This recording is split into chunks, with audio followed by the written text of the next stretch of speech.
หนุ่มไทยรับจ้างขนยาให้กับพ่อค้าสาวสปปลาวให้ไปส่งลูกค้าอยู่แคมป์ทางแต่ว่าหนุ่มไทยคนดังกล่าวก็ได้เสพยาไปก่อน2 เม็ดซึ่งว่าเห็นรถมาจอดอยู่แคมป์ทางคิดว่าแม่นคนมารับยาแต่สุดท้ายกลายเป็นตำรวจซึ่งว่าพวกเกี่ยวก็ถูกจับในที่สุด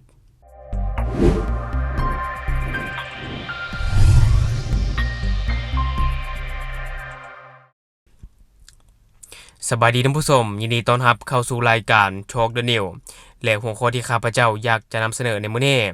ก็จะมาเว้าถึงชายหนุ่มคนไทยที่ว่ารับจ้างขนยาให้กับพ่อค้าสาวสปปลาวให้ไปส่งให้ลูกค้าอยู่แคมป์ทางซึ่งในระหว่างนั้นชายหนุ่มคนดังกล่าวนี่นะก็ได้นำยามาเสพ2 เม็ดก่อนที่จะไปนั่งรอท่าอยู่แคมป์ทางในระยะหนึ่งก็เห็นรถมาจอดคิดว่าคนมารับเครื่องแต่สุดท้ายกลายเป็นตำรวจซึ่งว่าข่าวนี้ข้าพเจ้าจะเอามาจากเพจ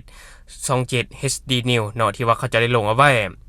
ซึ่งว่าจากการสืบสวนของสุดปราบปรามยาเสพติดกองร้อยตำรวจชายแดนที่235ตำบลภาคกลางทงอำเภอท่าพนมจังหวัดนครพนมสืบได้รู้ว่าเวลาประมาณ 20:00 นของวันที่14พฤศจิกายน2025ที่ผ่านมาจะมีการส่งมอบยาเสพติดอยู่บริเวณแคมป์ทางหลวงแผ่นดินหมายเลข212เสียงคุณบ้านโดนสวรรค์หมู่ที่3ตำบลอุ้มเมาอำเภอท่าพนมจังหวัดนครพนมหลังจากเจ้าหน้าที่รับแจ้งจึงได้รายงานให้กับผู้บังคับบัญชารับทราบและประสานไปยังตำรวจน้ำท่าพนมรวมถึงหน่วยงานความมั่นคงในพื้นที่ร่วมกันประชุมวางแผนจับกลุ่มโดยกระจายกำลังดักรอท่าอยู่บริเวณอ้อมข้างจนพอเวลาประมาณ 2 โมงแรงนะครับผู้ชมเจ้าหน้าที่ได้พบเห็นชายหนุ่มอายุประมาณ 34-40 ปีนั่งอยู่ในเพิงพักชาวบ้านแคมป์ทางหลวงหมายเลข212โดยมีกระเป๋าเดินทางหน่วยใหญ่วางอยู่ข้างตัวแล้วก็มีลักษณะท่าทางที่ผิดปกติคล้ายคือกับคนเสพยาเสพติดหรือว่ามีสิ่งของที่ผิดกฎหมายหลังจากนั้นจึงได้แจ้งให้กับเจ้าหน้าที่ทุกสุดรับทราบพร้อมทั้งแสดงตัวเป็นตำรวจขอกวดค้นซึ่งว่าชายคนดังกล่าวก็ตกใจยานท่านผู้ชมแล้วก็พยายามแล่นหลบหนีแต่ว่าถูกเจ้าหน้าที่จับกุมตัวไว้ได้ซึ่งว่าจากการสืบสวนหรือว่าจากการสอบถามท้าววัชรินทร์อายุ35 ปีเป็นชาวจังหวัดมุกดาหารและเจ้าหน้าที่ก็ได้กวดค้นกระเป๋าเนาะแล้วก็พบเห็นยาบ้าจำนวน 126,000 เม็ดซึ่งว่าชายคนดังกล่าวก็ได้ยอมรับว่าได้รับการว่าจ้างจากท้าวปลอมสาวสปปลาวโดยได้รับค่าจ้างจำนวน 7,000 บาทให้นำยาบ้าที่ว่าอยู่ในกระเป๋าเดินทางส่งให้เครือข่ายบริเวณเพิงพักแคมป์ทางซึ่งเฮ็ดสำเร็จมาแล้ว3 ครั้งท่านผู้ชมเนาะเฮ็ดสำเร็จมาแล้ว3 ครั้งสำหรับเทื่อนี้ก็คือว่าโศกบ่เข้าข้างเนาะหลังจากเสพยาเสพติดไป2 เม็ดก็ออกมานั่งรอท่าเห็นรถยนต์ขับมาจอดตอนทำอิฐคิดว่าแม่นคนมารับเครื่องแต่ว่ากลายเป็นตำรวจจนสุดท้ายก็ถูกจับเนาะท่านผู้ชมแต่ว่าถึงอย่างใดก็ตามเนาะสุดจับกลุ่มจึงได้นำตัวผู้ต้องหาพร้อมของกลางส่งให้กับพนักงานสอบสวนสถานีตำรวจภูธรธาตุพนมเพื่อดำเนินคดีตามกฎหมายและขยายผลจับกลุ่มเครือข่ายต่อไปอันนี้ก็จะเป็นอีกหนึ่งเหตุการณ์ท่านผู้ชมที่ว่าเกี่ยวข้องกับพ่อค้าชาวลาวเนาะซึ่งว่าหนุ่มคนไทยนี่ก็ได้รับสารภาพว่าได้รับการว่าจ้างมาจากพ่อค้าขายยาสาวสปปลาวชื่อว่าท้าวป้อมเนาะอันนี้ก็บ่แน่ใจว่าเป็นชื่อนามสกุลแท้หรือบ่ท่านผู้ชมอันนี้เป็นคำให้การของหนุ่มคนไทยที่ว่าถูกเจ้าหน้าที่ตำรวจของไทยจับกุมเอาไว้ได้ซึ่งในปัจจุบันนี้เนาะถ้าว่าท่านผู้ชมสังเกตเบิ่ง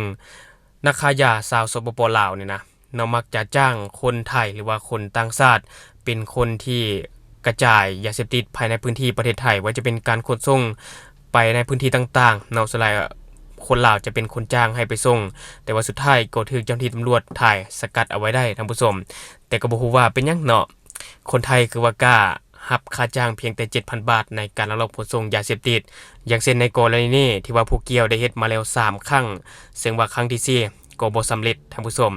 ซึ่งว่าก่อนที่จะไปส่งยานี่นะผู้เกี่ยวก็ได้มีการเสพยาเสพติดไปแล้ว2 เม็ดแล้วก็ไปนั่งท่าอยู่แคมป์ทางนะจนเห็นรถมาจอดคิดว่าเป็นรถลูกค้ามารับเครื่องแต่สุดท้ายเป็นรถตำรวจท่านผู้ชมเนาะตัวกับเหตุการณ์นี้ก็ได้เฮ็ดให้ผู้เกี่ยวตกใจในระดับหนึ่งแต่ใดๆก็ตามเนาะก็ขอชมเชยการปฏิบัติงานของเจ้าหน้าที่ตำรวจและบัดนี้ข้าพเจ้าจะพาท่านผู้ชมไปติดตามอีกหนึ่งข่าวที่ว่าเกี่ยวข้องกับยาเสพติดซึ่งว่าข่าวตัวนี้ข้าพเจ้าจะเอามาจากเพจกองกำลังสุรศักดิ์มนเตกองอำนวยการรักษาความมั่นคงภายในภาค2ที่ว่าเขาจะได้ลงเอาไว้ก็คือว่าเจ้าที่สามารถ ยึดยาเสพติด 548,000 เม็ดอยู่แคมป์ของจังหวัดหนองคายสมกองกำลังสุรศักดิ์มนตรีหน่วยสกัดกั้นภาคตะวันออกเฉียงเหนือตอนเหนือของหน่วยงานป้องกันเขตชายแดนท่านผู้ชมโดยเฉพาะก็แม่นหน่วยเหือโพธิไซเนาะหน่วยเหือโพธิไซเขตหนองคายได้กดยึดยาบ้า2กระสอบรวม 548,000 เม็ดอยู่แคมป์น้ำคองหลังวัดสิริวาระกุไลบ้านหัวหาลัดตำบลบ้านเดืออำเภอหนองคายจังหวัดหนองคายสืบเนื่องมาจากได้รับแจ้งจากแหล่งข่าวว่าจะมีการลักลอบขนส่งยาเสพติดจากประเทศเพื่อนบ้านเข้ามาในฝั่งประเทศไทยบริเวณตำบลบ้านทาเดืออำเภอหนองคายจังหวัดหนองคายจึงได้จัดกำลังเฝ้าระวังเพื่อป้องกันและสกัดการกระทำผิดดังกล่าวจนในเมื่อวันที่15 พฤศจิกายน 2025 เวลา 1:30 นาทีเจ้าหน้าที่ได้กวดพบเรือแล่นมาจากฝั่งสปป.ลาวเข้ามาจอดฝั่งไทยบริเวณบ้านหัวนาลัดตำบลบ้านเดืออำเภอหนองคายจังหวัดหนองคายและมีบุคคลต้องสงสัยจากฝั่งไทยที่ว่าขนถ่ายวัตถุบางอย่างลงจากเรือวางไว้แคมแม่น้ำคองเมื่อเจ้าหน้าที่แสดงตัวเข้ากวดสอบบุคคลต้องสงสัยได้เห็นเจ้าหน้าที่และผู้ต้องสงสัยที่อยู่เทิงเรือก็ฟ้าวขี่เรือแล่นกลับฝั่งสปป.ลาวอย่างว่องไวซึ่งว่าเจ้าหน้าที่ก็สามารถจับกลุ่มผู้ต้องสงสัยอยู่ฝั่งไทยได้1คนพร้อมของกลางยาเสพติดยาบ้า2กระสอบทั้งผู้ชมรวม 548,000 เม็ดซึ่งว่าในปัจจุบันนี้ก็ได้นำของกลางทั้งหมดไว้ที่หน่วยเหือโพธิชัยเพื่อกวดนับรายละเอียดและดำเนินการตามกฎหมายต่อไปซึ่งตัวกับเหตุการณ์นี้ก็คือว่ามีเหือแล่นมาจากฝั่งสปป.ลาวคาดว่าจะมาส่งยาเสพติดทั้งผู้ชมแล้วก็มีคนไทยเข้าไปคนกระสอบลงออกจากเหือน่าจะเป็นยาเสพติดเช่นกันแต่ว่าเมื่อเห็นเจ้าหน้าที่เข้าไปกวดสอบคนที่ว่านั่งอยู่ในเหือก็ฟาวติดจากเหือครับกับฝั่งสปป.ลาวอย่างว่องไวแต่ว่าคนไทยโชคบ่ดีถูกเจ้าหน้าที่จับกุมเอาไว้ได้อันนี้ก็ถือว่าเป็นเรื่องที่ดีแล้วก็เป็นถือว่าเป็นเรื่องที่น่าชื่นชมเจ้าหน้าที่ตำรวจของไทยที่ว่าสามารถสกัดเอาไว้ได้ก่อนเพราะถ้าบ่ฉะนั้นแล้วอาจจะกระจายไปสู่ชุมชนก็เป็นไปได้และทั้งหมดก็คือสิ่งที่ข้าพเจ้าอยากจะนำเสนอในมื้อนี้ถ้าว่ามีหยังคืบหน้าข้าพเจ้าจะเก็บมาฝากท่านผู้ชมเติมสำหรับท่านผู้ชมคนใดที่เบิ่งคลิปของข้าพเจ้าแล้วยังบ่ได้กดติดตามช่องยังบ่ได้กดกระดิ่งแจ้งเตือนก็อย่าลืมไปกดเพื่อเป็นกำลังใจให้ข้าพเจ้าได้ผลิตคลิปดีๆแบบนี้ออกมาเรื่อยๆหรือสำหรับท่านผู้ชมคนใดอยากตำหนิติเตียนก็สามารถฝากไว้ได้ใต้คอมเมนต์ของเราและเราจะเข้าไปอ่านและก็ตอบแลกเปลี่ยนประสบการณ์นํกันอย่าลืมสนับสนุนกันด้วยการกดติดตามช่องขอขอบใจ